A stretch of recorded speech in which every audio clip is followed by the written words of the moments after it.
नमस्कार, तुमचं पुन्हा एकदा माझ्या बिंदास अनु या यूट्यूब चॅनलवरती खूप खूप स्वागत आहे. मी आज अशी एक घटना सांगणार आहे जे तुमच्या मनाला आणि हृदयाला स्पर्श करणार आणि तुमच्या डोळ्यातून पाणी देखील नक्कीच येणार. हे घटना आहे चैतन नावाच्या एका मुलाची आणि सिया नावाच्या एका मुलीची. मला ह्या व्हिडिओच्या माध्यमातून एवढंच सांगायचं आहे की सियाला त्या दुसऱ्या मुलासोबत लग्न करायचं होतं, पण तू ह्याची चैतनची का जिंदगी तू बर्बाद केली? त्याच्या आईवडिलांचं आता काय होणार? त्यांचा एकुलता एक मुलगा होता, त्यांना तो सोडून गेला. तू त्याचा विचार केलीस का? नाही ना. तू तुझं बघितलीस, तू स्वार्थी आहेस. तुझ्यामुळे सगळ्या महिला नावावर धब्बा लागलेला आहे. ती त्याच्या घरातलीच होती, जवळचीच कोणाची नातेवाईकाची मुलगी आहे, सिया अग्रवाल. तर ह्या मुलीसोबत त्याचं लग्न, चैतन नावाच्या मुलाचं लग्न ठरलं होतं. हे तुम्ही व्हिडिओ जे बघत आहात यामध्ये बघा, त्या मुलीने हट्ट केला की आपण आलिंगडला जाऊयात. 19 जूनला सियाचा बड्डे होता, ते सेलिब्रेट करण्यासाठी आलिंगडला जाऊयात असं सियाचं म्हणणं होतं. पण चैतनने घरी सांगितलं होतं त्याच्या मम्मी पप्पाला की मला आलिंगडला जायचं आहे. सिया बोलत आहे आलिंगडला जाऊयात, पण घरचे साफ मना करत होते, कारण ते आधीच 15 जूनला आलिंगडवरती जाऊन आलेले होते. मग परत का जायचं? पण तरीही त्या मुलीने हट्ट सोडला नाही. तिचा बड्डे होता, सेलिब्रेट करण्यासाठी आलिंगडला जायचंच होतं असं म्हणली ती.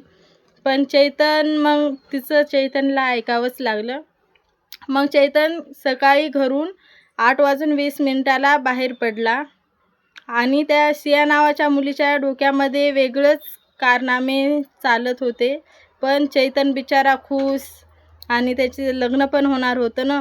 खूप सारे स्वप्न होते त्याच्या डोळ्यामध्ये रुजलेले, पण त्याला काय माहीत आपले हे स्वप्न कधी पूर्णच होणार नाहीत. तर आलिंगडवर गेल्याच्या नंतर सिया नावाच्या मुलीने, तिचा एक बॉयफ्रेंडसुद्धा होता, ते पण 20 सेमी अंतरावर असं लांबून त्याला ट्रॅक्ट करत होता. नावाच्या मुलीचा एक बॉयफ्रेंड होता, त्याचं नाव होतं केतन. जेव्हा हे आलिंगडला जात होते तेव्हा ते पण त्याच्यासोबतच 20 फूट अंतरावर असा चालत होता, ते पण बाईकने. जसे हे आलिंगडवर गेले तो पण पोहोचला. पण त्या बिचाऱ्याला चैतनला काय माहीत की आता इथं हे आपलं शेवटचं जीवन आहे, इथं आपल्याला जीवन संपवायचं आहे, हे त्याला तर काही माहीतच नव्हतं. कटू कारस्थान रचलं होतं सियाने. ती बोलली मला इथे फोटो काढायचा, तर टोकावर जाऊन, म्हणजे आलिंगडच्या एका टोकावर जाऊन दोघांनी फोटो काढतच होते की सिया आणि सियाच्या बॉयफ्रेंडने चैतनला धक्का मारला, तिथे त्याला खाली फेकून दिलं मारून, आणि नंतर नाटक केले की ते पडलं फोटो काढताना वगैरे. असं काहीच झालेलं नाही आहे, त्याला मारून खाली फेकलेलं आहे. आणि जेव्हा ही घटना त्याच्या वडिलांना, मम्मीला कळाली, तेव्हा जेव्हा त्याच्या मम्मीला पप्पाला ही घटना कळाली, तेव्हा त्याचं जग सारं सुन्न पडलं. त्याला काहीच कळत नव्हतं आता काय करावं, असं कसं झालं माझ्या मुलासोबत. एकुलता एक त्याच्या घराचा तो वारीस होता, पण ह्या सिया नावाच्या मुलीला त्याच्यावर प्रेम वगैरे काहीही नव्हतं चैतनवर. त्याला त्याची प्रॉपर्टी पाहिजे होती. तिने हे सगळं कटू कारस्थान या प्रॉपर्टीसाठीच रचलेलं होतं.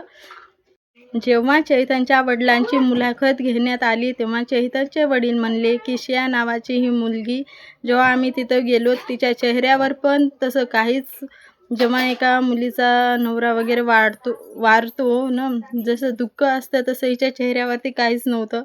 तेव्हा आम्ही लक्ष दिलं नाही, कारण ते तर त्याच्या दुःखातच होते. जेव्हा हॉस्पिटलमध्ये गेले तेव्हा पण तिचं रिॲक्ट काहीच नव्हतं. जेव्हा ते तिथे आलिंगडमध्ये पोहोचले त्याचे आईवडील, तेव्हा तो गेलेला होता. कोणीच काही करू शकलं नाही. हिच्या मनामध्ये एवढा खेळ चालू आहे. कोणाला वाटतं हिची स्माईल बघा, हिच्यावरून वाटतं ही असं करू शकते, पण सिया नावाच्या या मुलीने हे असं केलेलं आहे.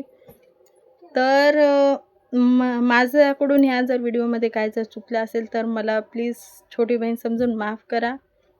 आणि ह्या मुलीला कठोर ते कठोर शिक्षा व्हावी असं मला वाटतंय, कारण ह्या दोघांना फाशीची शिक्षा झालीच पाहिजे, कारण जेलमध्ये ठेवल्याने हे परत वापस येणार.